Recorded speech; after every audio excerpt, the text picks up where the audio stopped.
Hi hello வணக்கங்க. Sunday special. இன்னைக்கு காலையில் உங்களுக்கு ஃபர்ஸ்ட் பீரியட் என்ன அப்படின்னு பார்த்துட்டீங்கன்னா ரீசனிங் மேக்ஸ். ஓகேவா?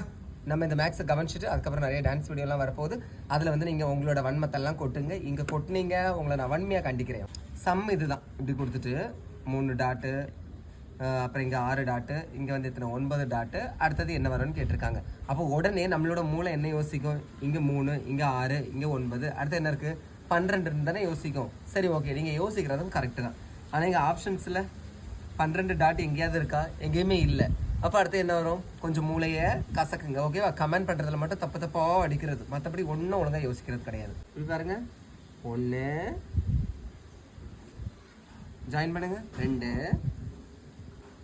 3 ரோமன் லெட்டர்ஸ் வந்துருச்சா? 1 2 3. அப்போ அடுத்தது என்ன வரும்? 4 தானே வரும்.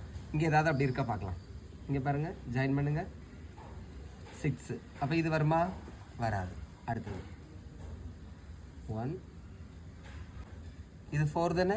அப்போ இந்த இடத்துல என்ன வரும்? 4 தானே. அப்போ பி தான் கரெக்ட் ஆன்சர். ஓகேவா? அடுத்தது ஒருவேளை இதில் 4 கொடுத்துட்டு இதுக்கு அடுத்தது என்ன வரும்னு கேட்டாங்கன்னா என்ன வரும்? 5.